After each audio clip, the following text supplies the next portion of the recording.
Alors, vidéo pour apprendre les bases du programme Tinkercad, un logiciel de modélisation 3D, à travers des leçons que je vais trouver ici dans le menu quatrième et notamment dans la rubrique Tinkercad quatrième où nous allons continuer notre projet sur la conception de villes futuristes, de maisons écologiques et d'autres projets par la suite. Pour me connecter sur mon espace, je vais venir choisir ici le lien d'accès, par exemple la quatrième A. Je vais saisir le pseudo qui a été donné par le professeur et une fois mon pseudo saisi, je viens valider la case et voilà pour me connecter sur mon espace. Nous allons trouver ici un bouton créer. Dans un premier temps, nous allons utiliser uniquement de la conception 3D et je lance Tinkercad pour faire ma première conception. Présentation rapide de l'interface. Je trouve au centre le plan de construction sur lequel je vais venir déposer des éléments. Donc, je peux le faire pivoter avec la clic droit de la souris. Et avec la molette de la souris, je peux zoomer ou dézoomer. Menu que je retrouve également sur le côté, donc vue de début, zoom sur une partie sélectionnée ou manuellement venir ajuster. Sur le côté droit de l'interface, nous allons avoir ici des formes, alors plusieurs formes, hein. Imaginons une forme basique, je prends cette forme-là que j'amène par glisser, déposer. Automatiquement, un menu apparaît pour modifier les caractéristiques, à savoir peut-être ici la couleur, par exemple du gris. On pourrait même la rendre transparente pour voir à l'intérieur. En assemblant deux formes, on pourrait creuser par exemple un trou, faire un perçage, et je peux également sur cette forme-là arrondir les côtés. Alors on ne voit pas trop, il faudrait que je zoome un petit peu. Arrondir ici ma forme, ou bien venir agir sur la longueur, la largeur et la hauteur automatiquement, ce qui peut être assez rapide. Ou bien manuellement venir prendre une poignée, par exemple sur une étape d'ébauche pour pas perdre de temps, et venir ici tester différentes modifications. Je peux également, à travers cette icône-là, je vais zoomer un petit peu, déplacer vers le haut ou ramener vers le bas ma base. Et à tout moment, si je me trompe, la touche annuler permettra de retrouver la situation de départ, à ne pas hésiter à l'utiliser. Nous allons voir quelques outils pour faciliter la construction. Je vais prendre ce polygone pour faire un immeuble. Donc, je vais augmenter manuellement.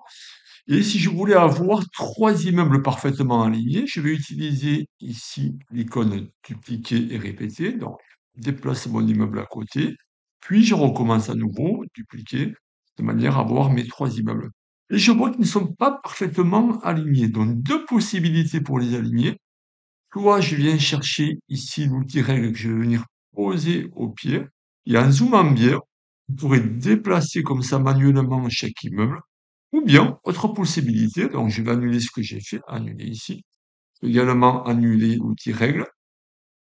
Par une vue d'ensemble, je vais venir sélectionner mes trois immeubles, donc je vais prendre celui-là, avec la touche Shift celui-là, également celui-là, je prends pour également encadrer mes trois immeubles, et dans le menu ici, aligner, je vais prendre les petites poignées rouges pour les avoir parfaitement centrées, ce qui me fait gagner beaucoup de temps. Nous allons maintenant voir comment créer des ouvertures, portes et fenêtres. Donc, je prends cet élément-là, je vais bien zoomer dessus, ajouter la sélection. Donc, je vais grandir un petit peu en hauteur. Et pour ajouter des fenêtres ou des portes, le plus simple est de rajouter un plan de construction ici sur la face verticale. Ainsi, toutes mes formes vont venir se poser automatiquement sur ce nouveau plan. Donc, je prends par exemple ça pour faire ici une porte en bas, je la pose. Bien entendu, je vais le redimensionner par rapport à la hauteur de l'immeuble. Donc, je vais le faire manuellement, pour perdre de temps ici. Je vous conseille toujours de rajuster en permanence. Je vais faire ma porte ici. Alors, pensez toujours à vérifier en faisant pivoter la figure que la porte ou l'ouverture est bien placée. Nous allons rajouter deux fenêtres. Je vais utiliser la même forme ici.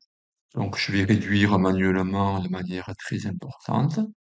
Et comme précédemment, ici, je vais venir ajuster à ma sélection à travers cette icône-là. Hop, en bleu. Je vais venir la dupliquer comme précédemment. Et pour les aligner, avec la touche Shift, je vais sélectionner mes deux formes. Je vais prendre l'outil aligner. En cliquant sur la petite poignée rouge là, je vais pouvoir les aligner. Voire, j'en profite pour les dupliquer et les mettre peut-être au-dessus. Leur manipulation relativement facile après quand vous voulez gagner du temps. Nous allons maintenant végétaliser ce début de ville. Alors attention, nous avions utilisé un plan de construction verticale.